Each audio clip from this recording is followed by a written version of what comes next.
E aí pessoal, beleza? Esse não é meu canal principal, você vai ver só um trecho de alguma conversa que eu tive com as pessoas. Mas isso não quer dizer que você não pode dar um joinha aqui e se inscrever nesse canal de cortes para você ter sempre acesso a novidades aí de uma forma bem resumida, tá? Se você quiser o papo completo, cola lá no meu canal, youtube.com/ninodenani.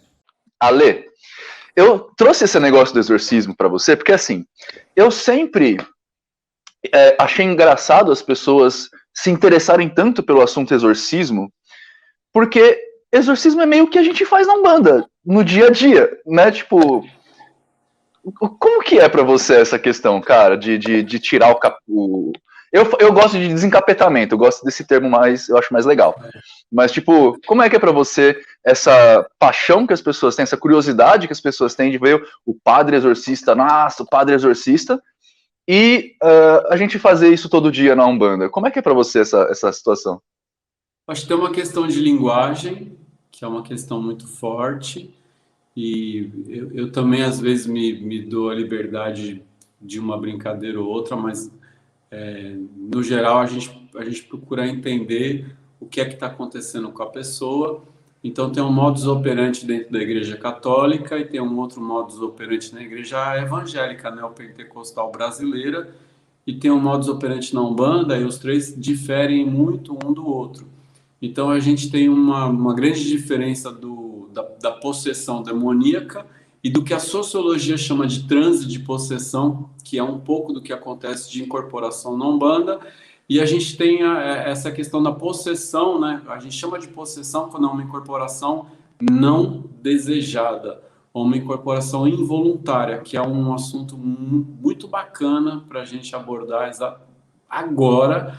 E o que é uma incorporação desejada, né? Que é a diferença de estar possuído e estar incorporado, né? A pessoa que está incorporada, ela quer estar possuída, né? Então é impossível você tomar um banho de erva, você acender ela por anjo da guarda, colocar uma roupa branca aí no terreiro e falar que incorporou sem querer. Você se preparou para Pode aquilo, meu crer, né? irmão. Né? Como que você foi Pode crer, possuído, né? concordo. Não Cara, é fala aí possível, sobre a né? possessão. Fala sobre a Então, possessão que eu vou pegar um café. Pode falar. tá bem. Pode falar, irmão, tô aqui. Vou falar. Tanto a possessão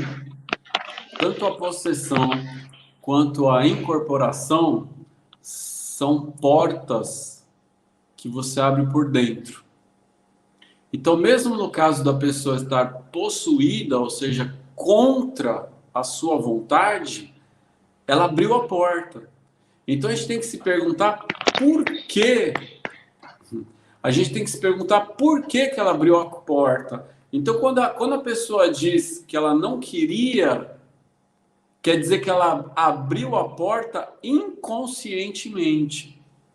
Então, por que que inconscientemente alguém está abrindo a porta para o capeta, está abrindo a porta para o demônio, está abrindo a porta para o obsessor, está abrindo a porta para um quiumba, está abrindo a porta para um egum? E aí a gente precisa entender, assim, ó, catolicismo, espiritismo e umbanda. Eu acho que é muito importante traçar um paralelo.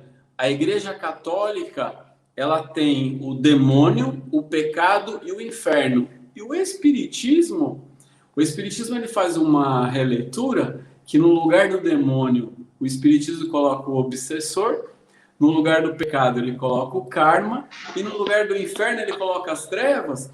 E a pessoa que vem do catolicismo para o espiritismo, ela tem tanto medo do obsessor quanto ela tinha do demônio, ela tem tanto medo de ter um karma negativo quanto medo ela tinha do pecado, e ela tem tanto medo de ir para as trevas quanto medo ela tinha de ir para o inferno. Então, o espiritismo, esse espiritismo brasileiro, que é um espiritismo muito religioso, né? Chico Xavier, no Pinga Fogo, em 1972, na TV Tupi, ele diz assim: nós, os espíritas evangélicos cristãos.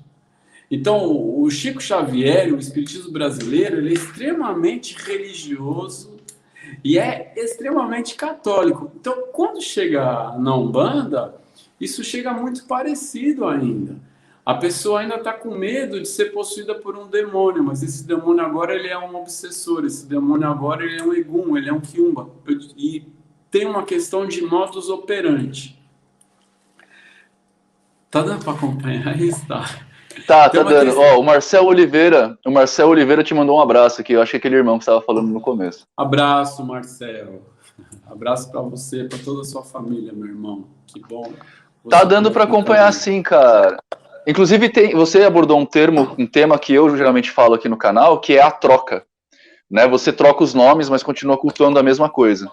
Pois Né? é. Em vez de você não muda a forma de culto, você só muda o nome do culto que você está fazendo. E tem uma questão de modus operandi, né? A pessoa que chega na igreja com esse perfil, ela vai passar por um exorcismo. A pessoa que chega numa igreja evangélica neopentecostal, o que é que a igreja neopentecostal sabe fazer? Ela sabe fazer o desencapetamento dos demônios e demônios brasileiros, né? Então ela pega a entidade do outro e transforma em demônio. Demoniza orixá, demoniza Exu, demoniza caboclo. Agora, se a pessoa chega num terreiro, se a pessoa chega, por exemplo, num centro espírita e ela está com problema, ela vai para desobsessão. Porque é o que cada um sabe fazer. Chegou na Umbanda, nós vamos quebrar a demanda, porque é o que cada um sabe fazer. Então, cada um dá o que tem, cada um faz o que pode, e esse é o único ponto, é a única questão mais importante. Agora, quando a gente diz que essa é uma porta que você abre por dentro, tem um filme que fala sobre o exorcismo de Emily Rose, não é? Tem. Mas o filme não conta a história da mãe dela. Eu fui ver, eu li uma reportagem sobre a história da mãe dela, de Emily Rose. Se eu tô falando da pessoa certa e do exorcismo certo, a Emily Rose... Teve um exorcismo de Emily Rose. Ela morreu, que ela morreu desnutrida. Ela morreu em exorcismo, né? Então, Isso. a mãe dela era uma católica fervorosa que teve relação com um homem casado. E dessa relação ela engravidou. Então ela engravidou, olha só, ela engravidou do pecado. Ela teve uma filha fruto do pecado, e na psicologia católica, esse pecado, ele é incutido pelo demônio. Então a filha do pecado, ela é filha do demônio, ela é filha do inferno, das trevas. Essa menina, ela nasceu com esse peso de ter sido filha do pecado, do demônio, e a mãe é perturbada com esse negócio, joga esse peso para a menina, né? Então, a filha do demônio, o que ela vai receber, irmão? Ela vai receber o demônio. Agora, se a pessoa morre em exorcismo, e eu acredito que isso que estar possuído é uma porta que abre por dentro, e você pode abrir essa porta de maneira inconsciente, então morrer em exorcismo é um tipo de suicídio.